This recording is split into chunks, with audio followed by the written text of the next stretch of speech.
Welcome to Sales Secrets from the Top 1%, where the world's best sales experts share their secrets to sales success. My name is Bornancin, a serial salesperson and entrepreneur, and I'm sitting down with the world's best sales experts to share their top secrets to sales success. Hello and welcome to this episode of Sales Secrets from the Top 1%, where the world's best sales experts share their secrets to sales success. And I am thrilled, honored, humbled, and grateful to have with me today my good friend, Jason Jordan. Jason is a recognized thought leader in B2B Selling and Management. He's one of the most sought out sales management speakers and writers for the Harvard Business Review, Forbes, Entrepreneur, Salesforce.com, and many more. And I know Jason best from his best-selling book, Cracking the Sales Management Code and Sales Insanity. Two different books that he published. He conducts ongoing research to the advanced discipline of sales management and execution. In his day job, he's the leading partner at Vantage Point, where he's coaching clients such as General Electric, FedEx, Samsung, HP, and numerous other brands to maximize sales. Jason provides sales expert management coaching and execution tips, best practices, strategies, you name it. Jason, thank you so much for joining us today. Well, thank you for having me. That was quite an introduction. I'm hoping I can live up to it the next few minutes. Well, I appreciate it. And I told you right when we started this interview, like one of the first management books I read about sales, because I went into inside sales, then I went into outside sales. One of the first management books was the orange book, Cracking the Sales Management Code. And it changed my life.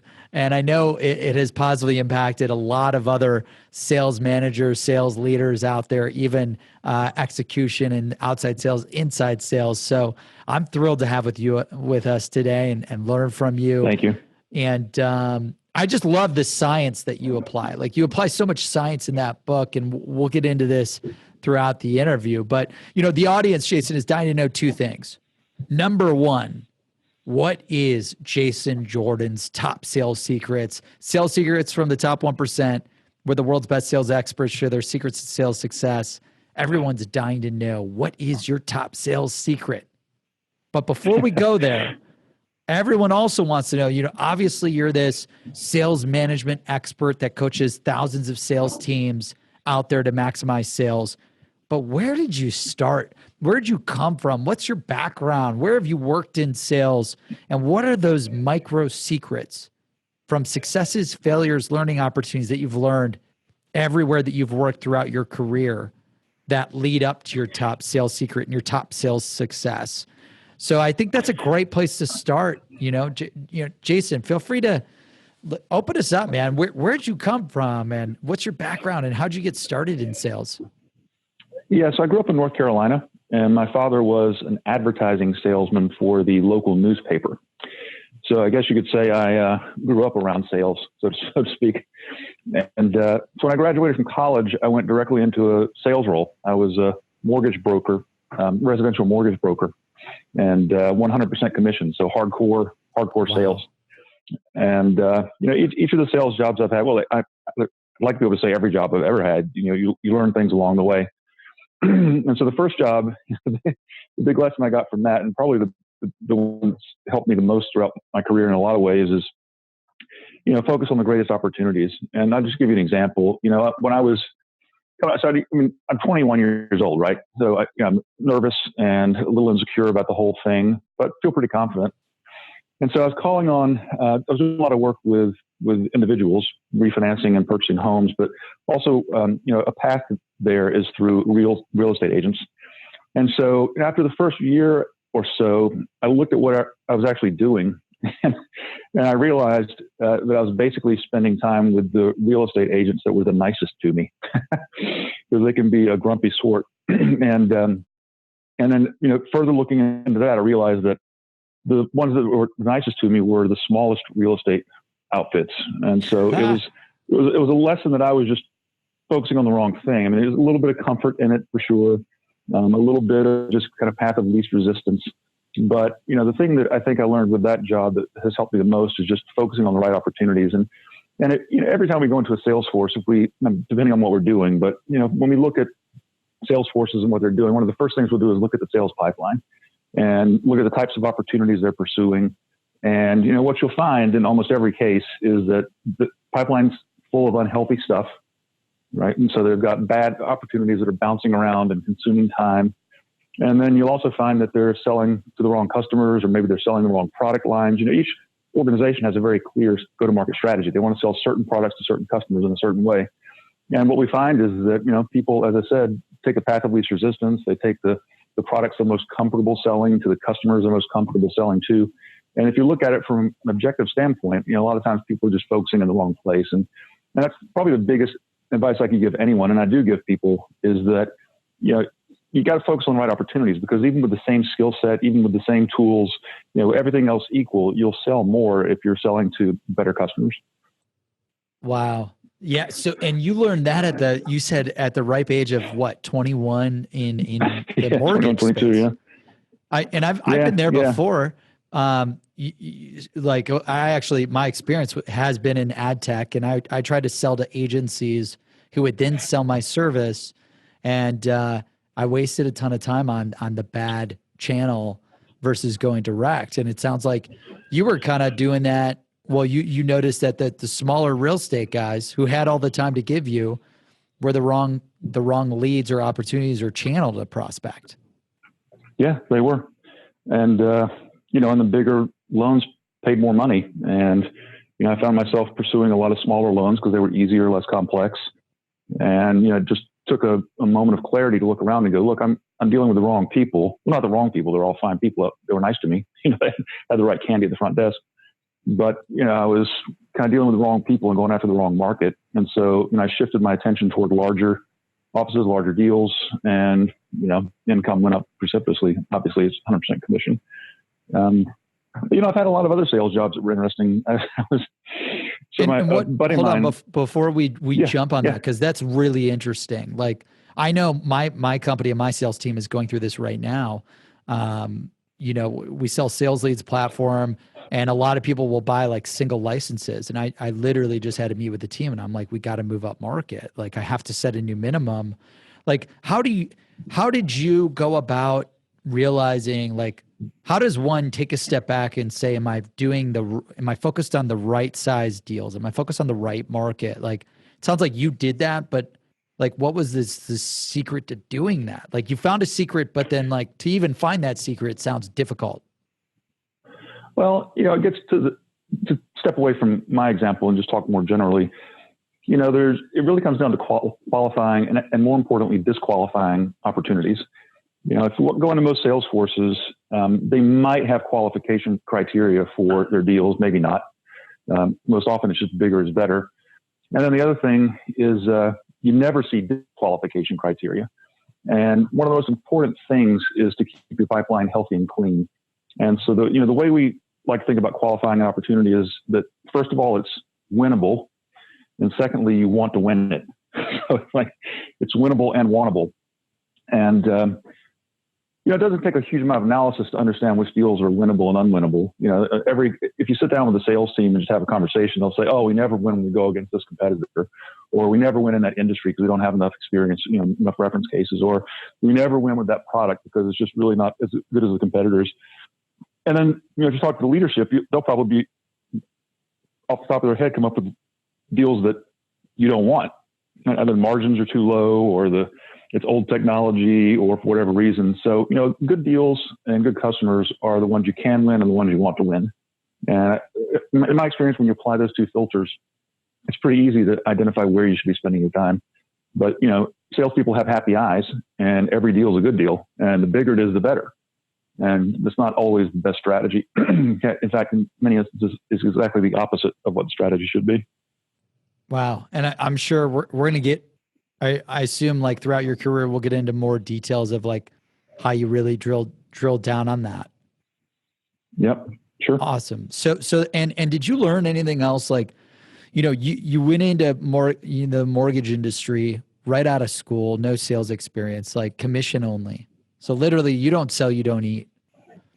Yep. How long did you do that? And how hard was that?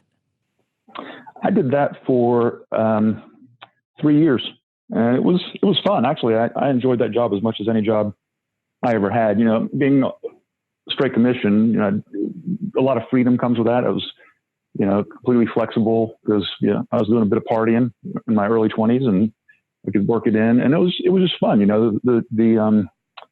It was more fun when I was succeeding wildly than when I, when it got tougher, because there were ups and downs. In that industry is very driven by interest rates and the economy and a bunch of other things. But it was just an absolute blast. I really, really enjoyed it. Yeah. And was there anything like any strategy or any play that you leveraged that like you remember that really helped you win more deals outside of the prioritizing the right deals? Was there anything that that sticks out from that experience selling, commission only?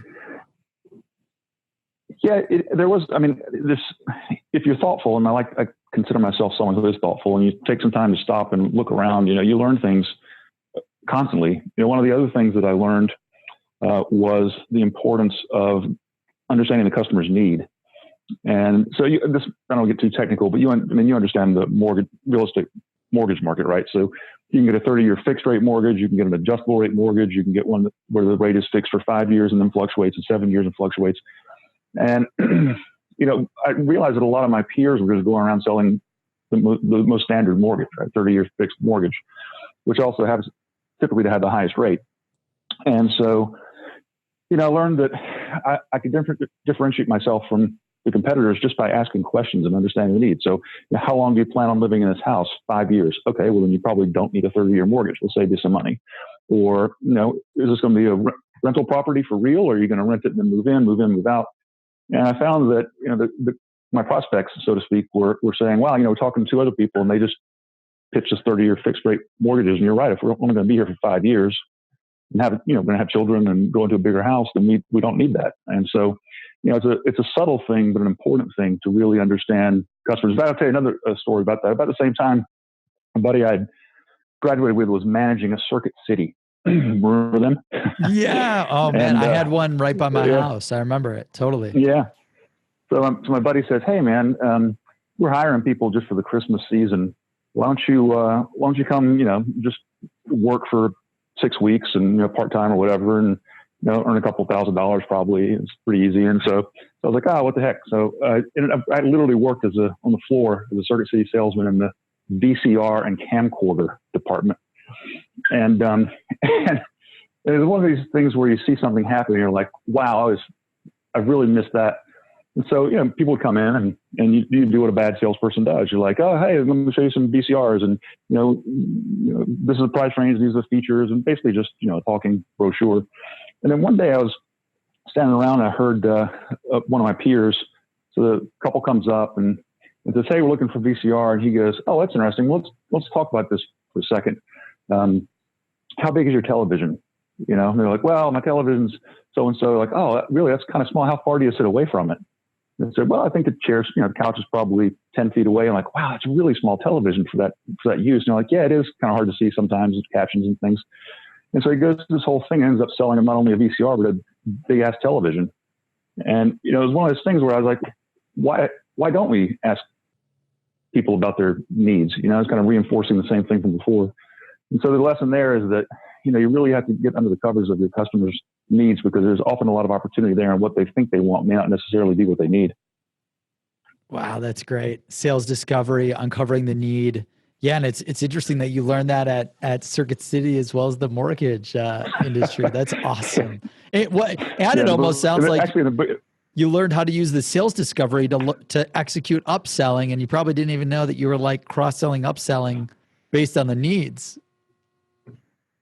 Yeah, well, a lot of the stuff you learn and you don't have words for it, right? And you're just kind of observing behavior, and then later you come across a concept, a word or a framework, and oh, that's what that was. That's exactly what it was.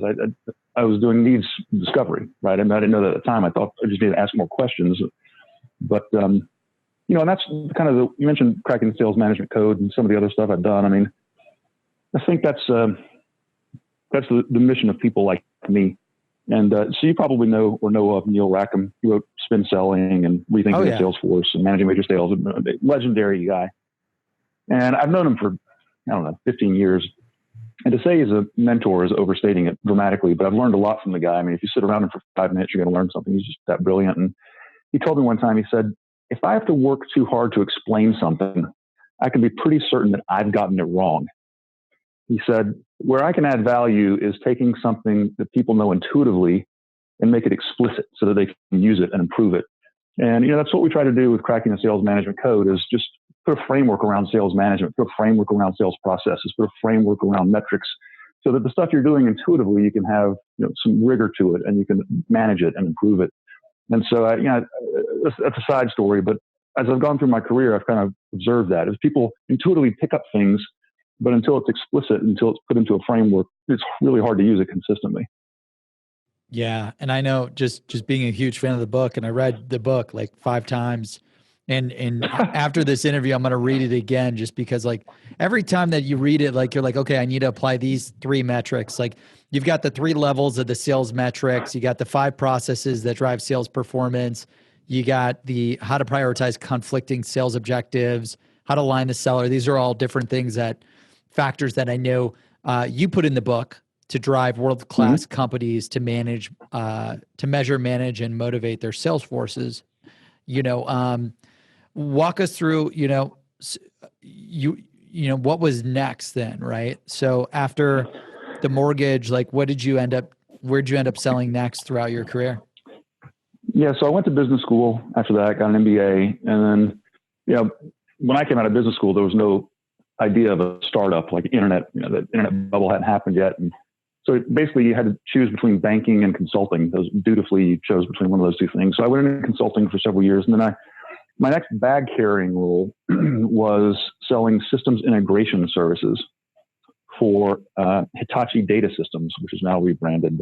Oh yeah. But anyway, selling implementation services and programming and database, DBAs. And so I was selling something completely different, and it was a completely different selling motion. So I had exactly 1 customer, which was Marriott International.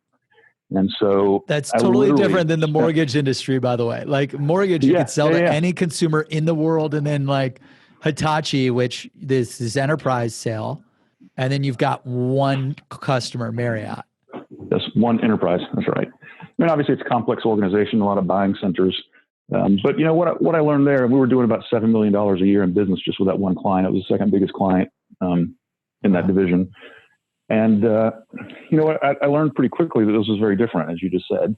And again, I didn't have the words to put around it of account management or whatever, but what I learned intuitively and later, put more structure around is that sometimes selling slower is selling better. And, I might only have 5 meetings all week long, but those meetings were really important. And, I kind of learned the value of planning. And, I kind of learned the idea of, so I read Miller Hyman's book at the time, Large Account Management or LAMP process. And, so I learned about networking in an organization. I learned about taking the time to plan and be very deliberate about asking for internal referrals.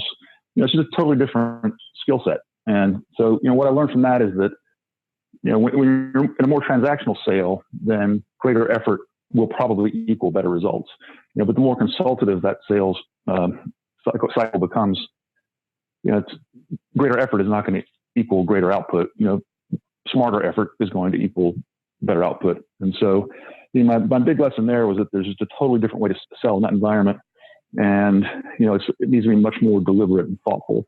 And of course, later that become, then you put the words around it. Oh, it's opportunity management, right? It's, managing a sales cycle, et cetera. And those, very different. In fact, it's hard to believe they even hired me into that role, given my experience, but they did. Wow, that's so good. Didn't sink the ship. That's so good. Yeah. Was it? Do you have any recommendations for anyone that's going into enterprise sales or that's currently enterprise selling to how to manage those relationships and how to manage those referrals and that enterprise deal where you got the influencers, the buyers, the decision makers, like users? There's so many different parties. Probably at Marriott at that time. What works really well for you? Outside of to effectively opportunity manage and to work those deals and those relationships? Well, it just comes down to being deliberate and being thoughtful and planning. I get an account planning tool or an opportunity planning tool. We talk about those in the book, and and use the tool to provide structure. My salespeople don't like structure typically, because like I was attracted to the industry, it's because of the freedom and the self-reliance in some ways. And the process is important. I'll give you a story. My daughter, she's now 18, but at the time she was probably, I don't know, 5 or 6. I'm bad with that. And so I was speaking at a conference, and I used an example of a checklist that she had made.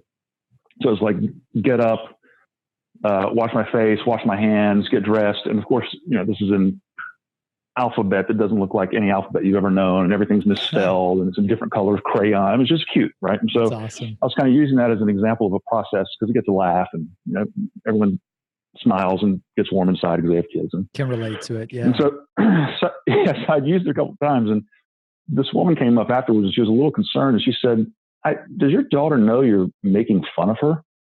And I was like, "Well, I don't think that's exactly what I'm," but it's funny. I felt kind of bad about it. So I came home and I went to my daughter and I said, "Hey, Avery, those checklists you used to make?" And she goes, Yeah, I love checklists. And I said, "Yeah, well, I use it in my work." And she goes, "Well, how do you use it?" And I said, "Well, I use it to describe process." And she goes, "What's a process?" And I said, "Well, it's when you do tasks in a certain order to accomplish." And she's like, "I love process." And she goes, "Yeah, it helps me keep from forgetting things."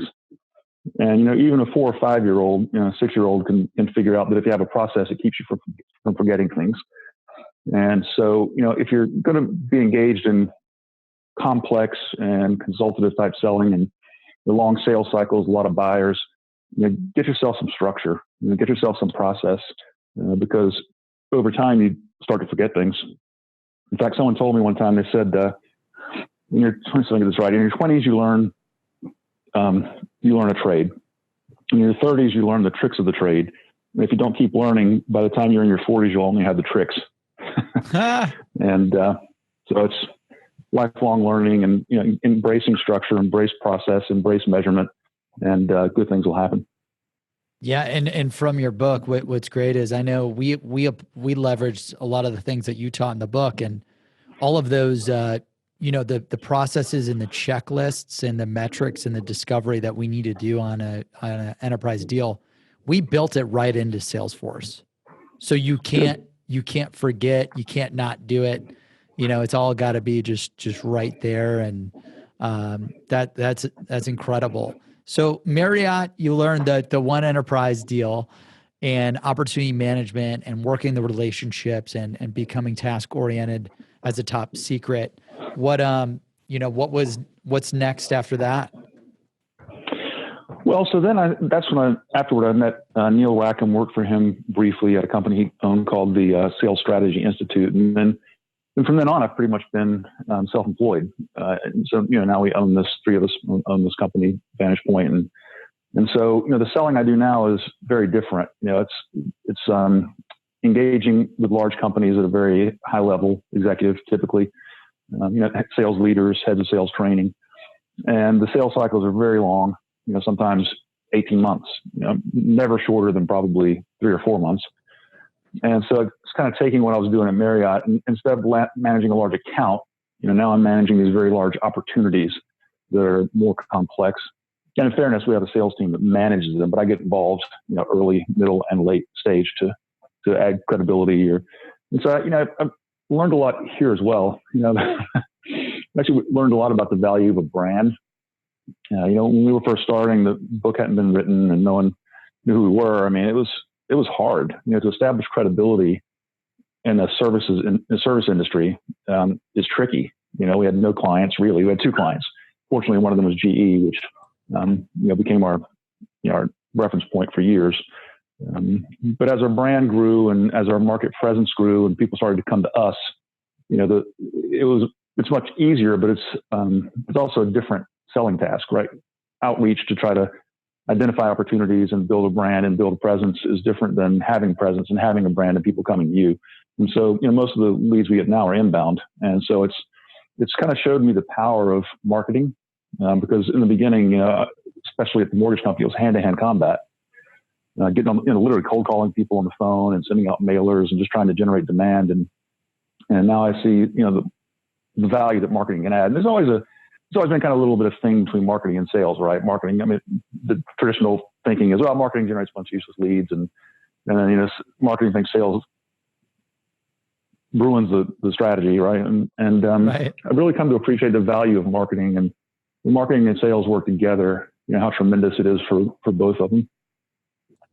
Yeah. And even nowadays, you start to see that transformation where you could view it as you have to know both. You have to know how to sell and you have to know how to market with the digital age and how on demand everything is and the omni-channel prospect.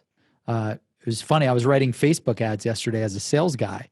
And I'm like, to be able to write a call to action and a value proposition and a headline is just like writing a cold email script or a call script. And you have to be able to identify who the target is, connect with them, motivate, inspire, educate to get them to commit to whatever action or outcome you're trying to do.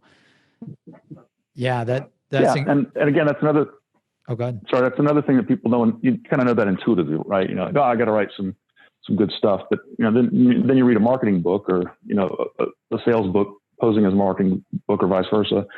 And you learn that there are things called value propositions, right? There are things called, there are best ways to copyright, and there's kind of discipline around those as well. And so this, the last 10 years has been a really interesting education for me in marketing, and how that feeds the sales force when done properly, and the importance of engaging the sales team and what marketing is doing, and making sure they're leveraging. I mean, it's been an interesting and very different decade than the first 2 decades.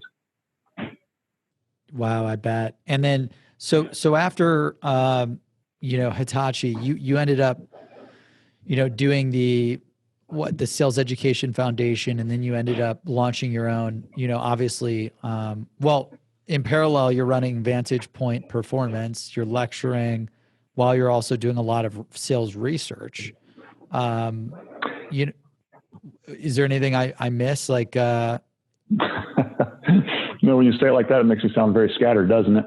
No, I mean, like, busy. I'm busy. Yeah, but you're doing the sales research, director of research for the Sales Education Foundation, which is probably amazing because you're getting all this data that informs how you run and execute your services company for Vantage Point Performance, and probably gave you all the data that you needed for you and your partners to write the Cracking the Sales Management Code. Like, I'd love to hear just, so you said it was hard.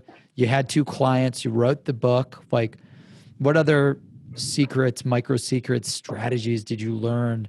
You've been running Vantage Point Performance for nearly a decade now, or over a decade. There had been a lot of successes and a lot of learning opportunity there that I'm excited to kind of learn from and share with the audience. Oh my gosh, there's so many places to take that question. What came first to mind? Yeah, well, okay, so let's just talk about some of the biggest successes in sales that you've had over the past decade, like even at Vantage Point, or the customers that you've coached, and then also some of the biggest failures that taught you probably some of the biggest lessons, right? Because you learn a lot from your failures. Yeah, let's start with the failures. They're more fun. I mean, you mentioned the book Sales Insanity. It's just 20 stories of failure, right? I know, right? I know. I love that, by the way.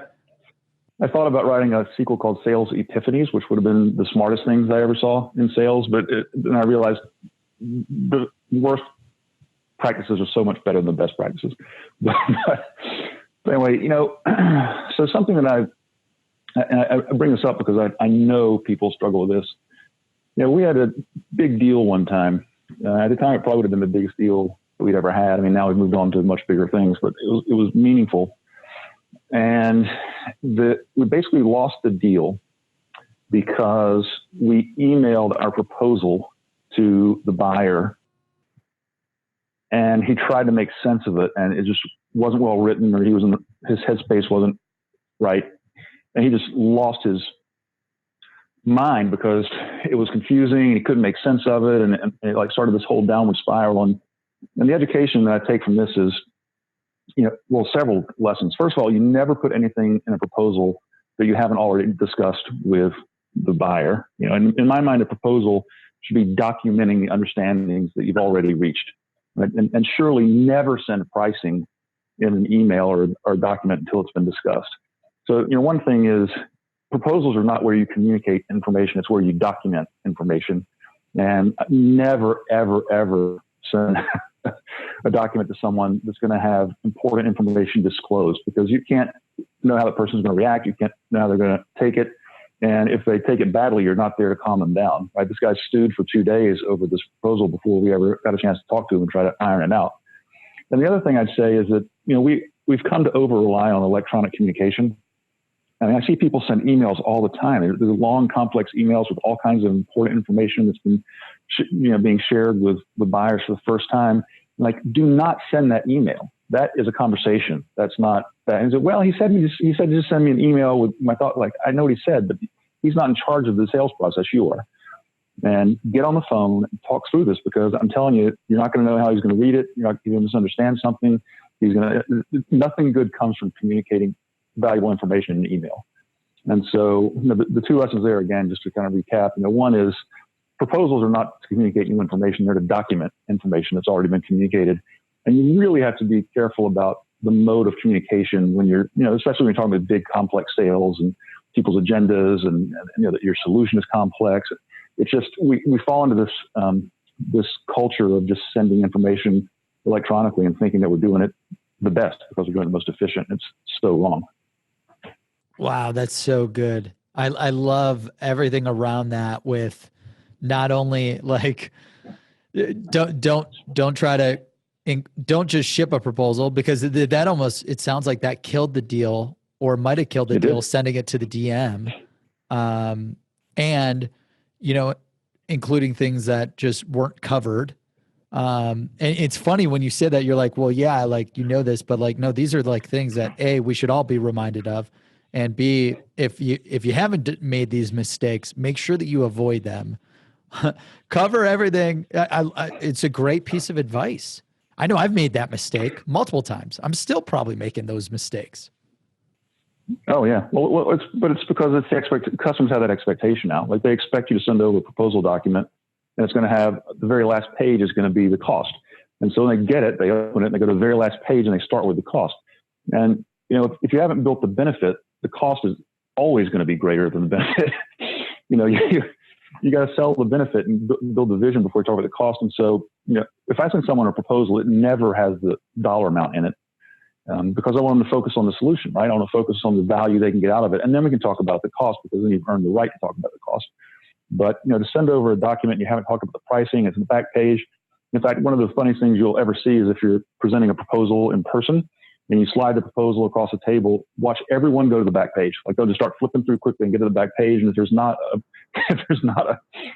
page with pricing on it, they start turning it over. Did I miss a page? Is it printed on the back? Like, they just can't believe that we can't start with the dollar amount. And I was like, hey, there's no pricing information in there, because I'll make sure this is the right solution for you. And then we can talk about that.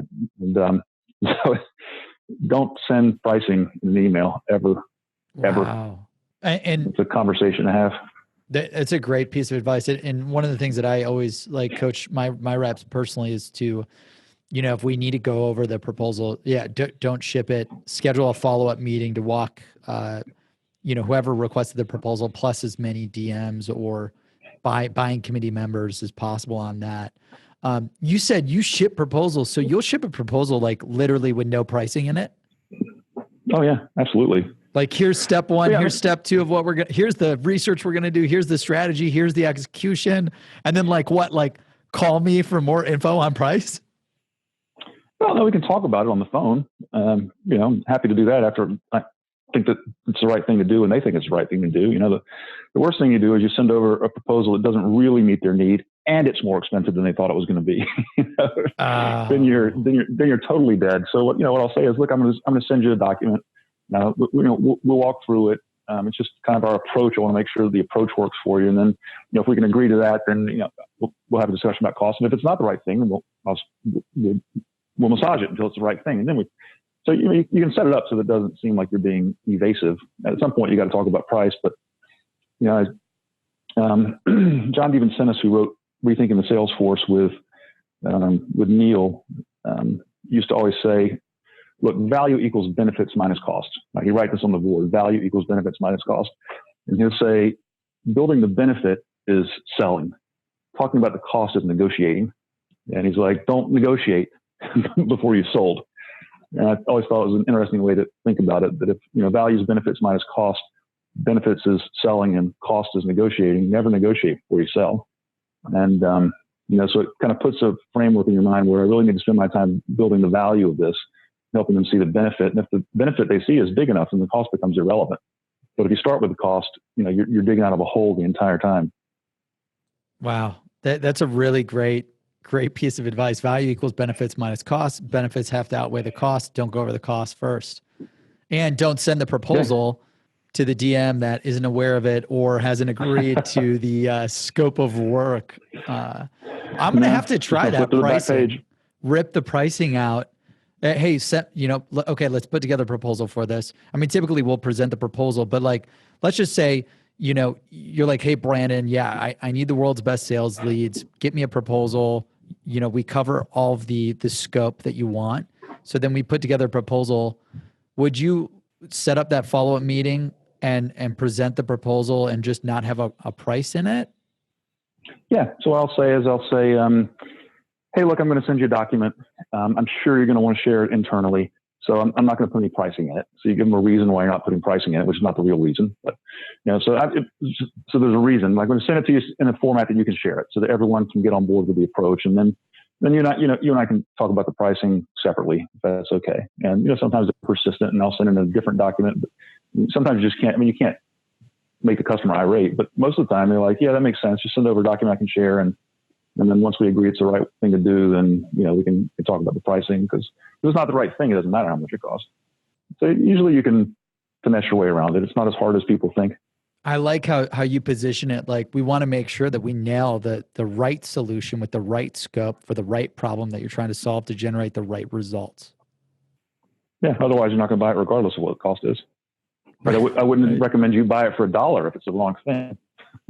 Yeah. If you need to get from point A to point B, I'm not going to get you a bike if you need a car. That's right. And I'm just seeing this because I've never tried this before. This is like really interesting. I've never heard this before. Like, don't show the price. It sounds amazing. Like, because you could write out the scope, put an ROI case to it, and then everyone knows the scope and the impact, the value, the benefits, the value, but no one knows how much it costs. And I could just see, like, hey, if this could make us $1 million or 10 million or 100 million, everyone gets on board. Like, maybe you are dramatically underpricing whatever you were about to sell.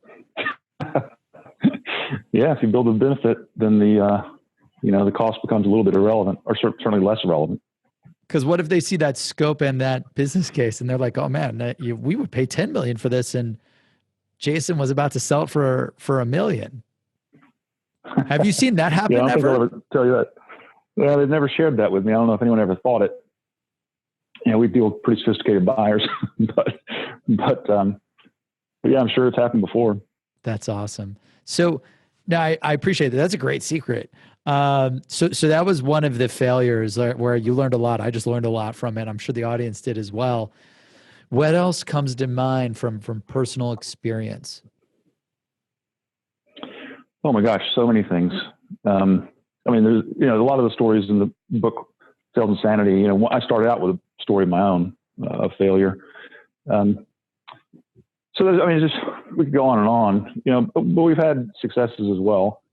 And obviously, thriving company for a decade, and it's hard to even know what the biggest success would be. I think that the biggest success is when the customer's happy and we give you a referral. And I think that's the ultimate judge of how well you've done.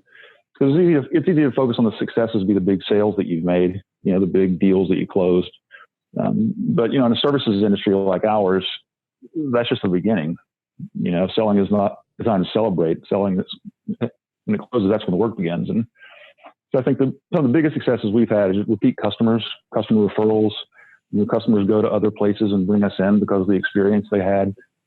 So I think you'd have to define biggest successes by outcomes, which is it takes some thinking through the biggest one. And when it comes to just, looking back and like, you've got this successful consulting company, Vantage Point Performance, over a decade. Like that's a huge feat in and of itself, right? Let alone the book, let alone the thousands of companies that you consult on sales management. If you, and maybe this goes into your secret, which we're going to get into, but if you had to do it again in a year versus a decade, this is a great question. If you had to do it again, let's just say Vantage Point shuts down. I'm like, Jason, it's Brandon here. Let's do this consulting thing. Let's launch another sales management consulting company, and all the revenue and results that you drove in a decade, we have to do in 12 months.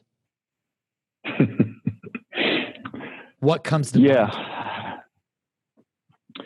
Well, the first thing that comes to mind is try to leverage the last decade. Right. Yeah, the CRM, the relationships. Let's start out with the market presence and then build the company rather than build the company and get the market presence. I don't really know.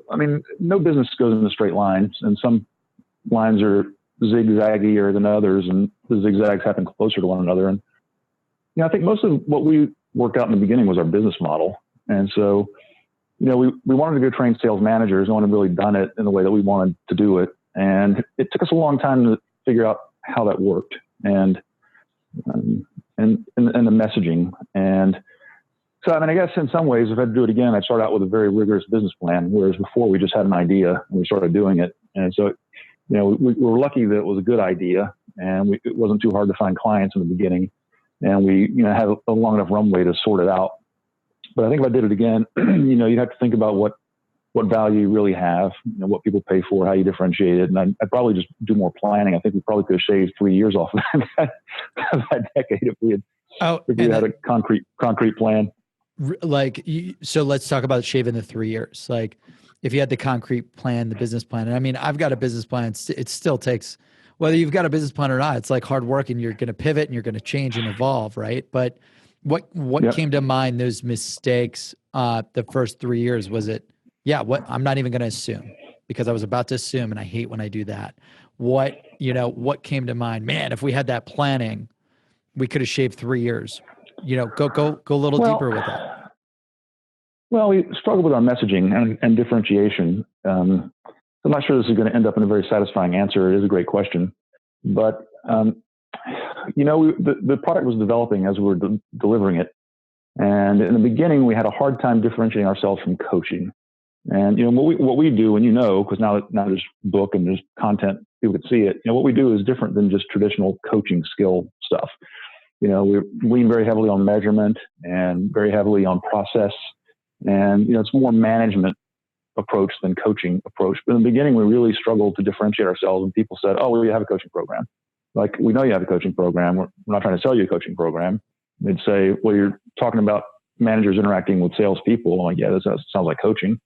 And so we really, in the beginning, just struggled to find a way to talk about something that was new. And I guess when someone innovates, there's always a little bit of that, right? Like first mover challenge and advantage. Yeah. Only once in a lifetime does someone see the first iPhone and go, wow, that's better and different, right? My flip phone doesn't look so cool beside this really slick, sleek thing that you can touch and move the screen. Very rarely does that happen. Mostly it's, now it's Samsung trying to outsell iPhone. They look kind of alike. And so I think we would just have more discipline around what we were doing. But again, it's worked out. So can't kick myself too hard. Yeah. The message, and the first thing you had mentioned was like the messaging, right? So maybe you would have worked on different value propositions or the way that you communicated this new innovative idea. And that's hard to nail at the beginning, like, because it's easy for you to do in the future, like now, today, looking back, but back then, if it's never been done before, this new concept of scientific KPI driven management principles, and you're not coaching, you're creating this like methodology and this framework and this process, that's definitely hard.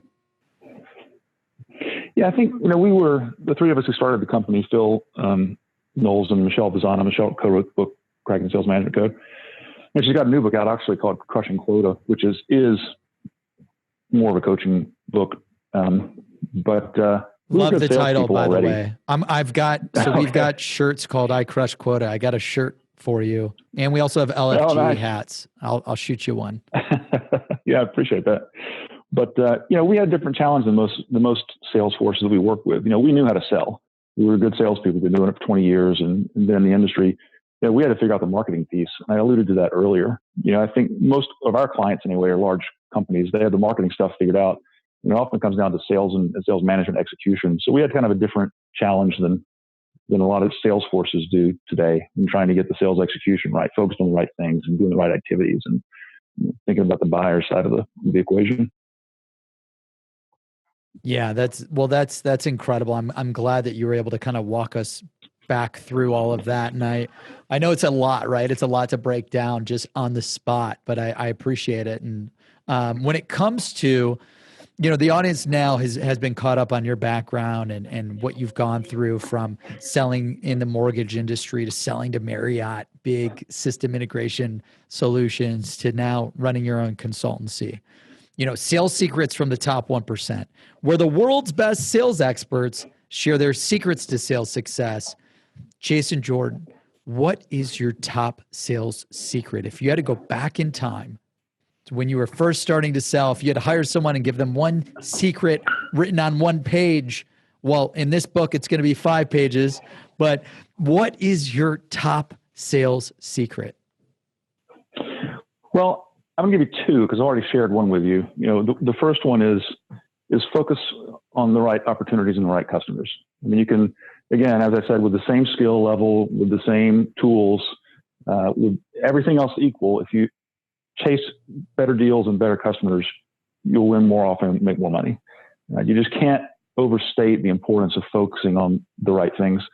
The other one that we didn't really mention is it occurred to me about halfway through my career that selling is really the wrong way to think about what we do. It really is about, it's not about the sales process, it's about the buying process. And if you think about it in the most simple possible terms, a salesperson is there to facilitate buying. And we get so caught up on sales activities and sales processes and sales tools that we think our job is to execute from the sales perspective. And in reality, all we're supposed to do is just hold the buyer's hand through each step of the process and make sure that they have what they need to go to the next step of the process. So, okay, buyer, what do you need here to go to the next step? Okay, fine. Now we're at the next step. Buyer, what do you need? And I had a client one time, he was a brilliant guy. He said, I don't even train my salespeople how to sell. He said, I train my salespeople how their customers buy.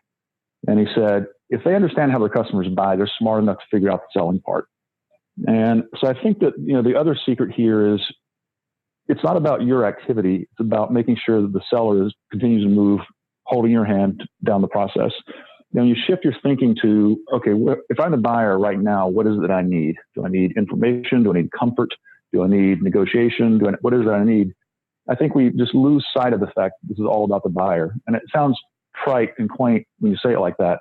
But I tell you, I see so many companies and so many people focused on what the salesperson is doing at the omission of what the buyer is doing. And so I think if I'd go back in my career and someone had said, look, this isn't about selling, this is about buying, and you're just facilitating their buying process, I think I probably could have avoided a lot of mistakes that I made. And I made them because people were telling me how to sell, not telling me how the customers bought. Wow. It's so good. Focus on what the buyer is doing and how the buyer buys, what they need to do to go to the next process and how to facilitate buying. What's the best way, in your opinion, for people new to sales, for people in sales that are performing average, that want to get to the top 1%, and then the top 1% that want to become 7-figure earners, and they want to now follow Jason's, top secret, one of his top 2 secrets, facilitate the buying and understanding the buying journey and how the buyer buys.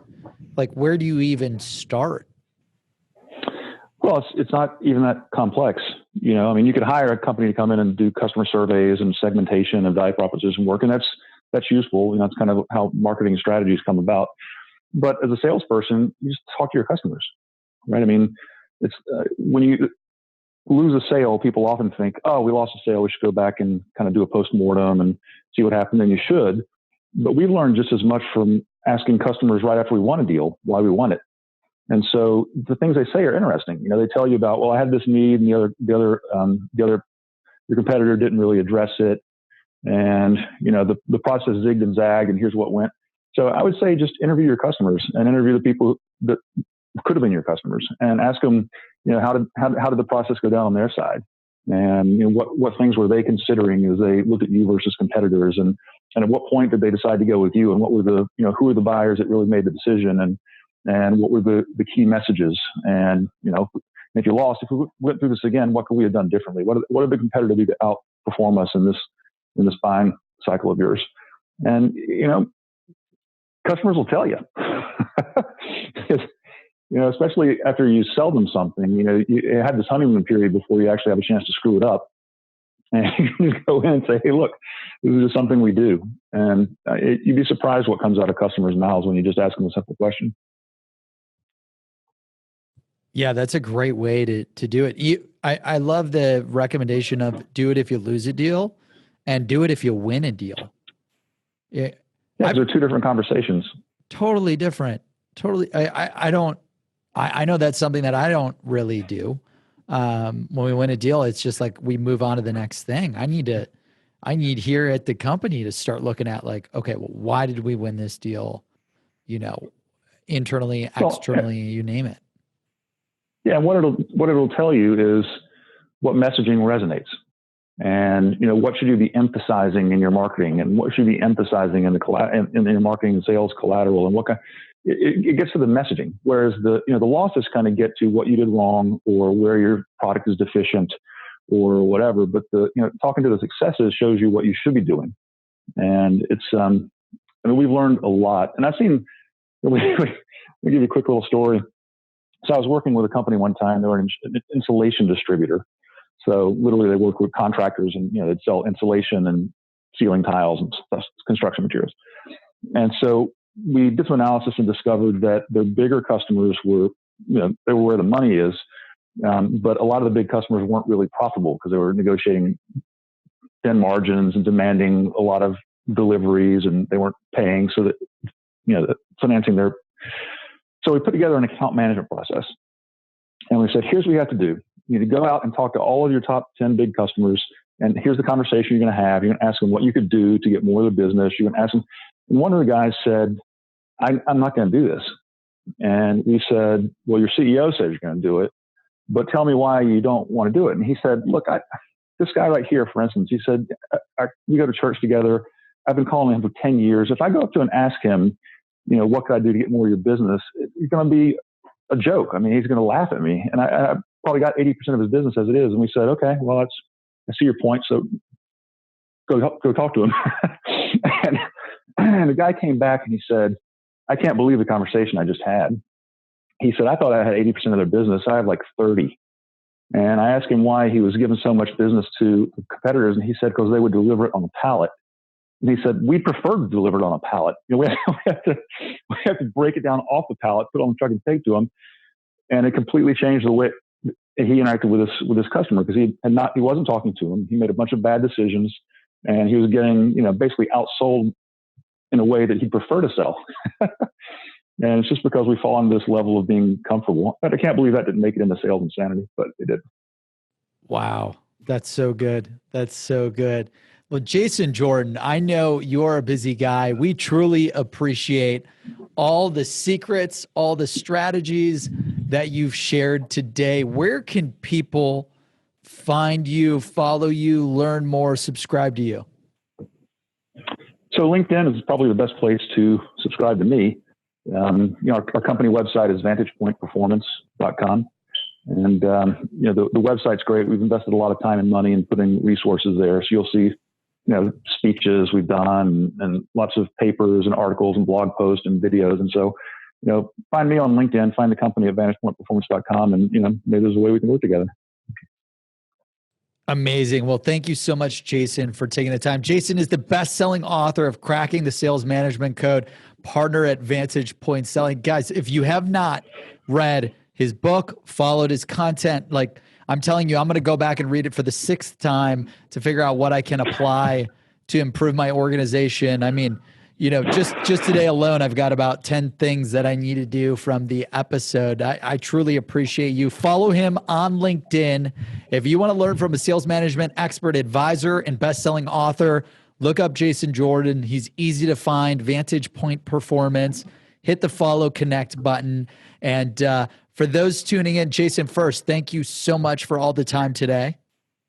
Yeah, I enjoyed it. Thank you for having me. Absolutely. And thank you for the audience for joining us for this episode of Sales Secrets from the Top 1%, where the world's best sales experts share their secrets to sales success. To wrap it up, we've got a lot of secrets here. You have to make sure that you're executing the sales discovery. You got to focus on the right customers and the right opportunities.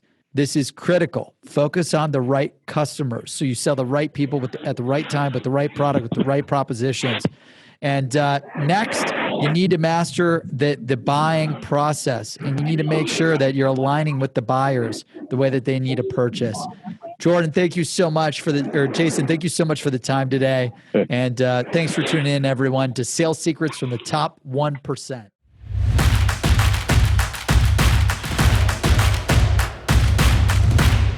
Thank you for tuning into this episode of Sales Secrets from the Top 1%. We release new episodes every Monday and Thursday, so make sure you subscribe on Apple Podcasts, Spotify, and YouTube to never miss an episode.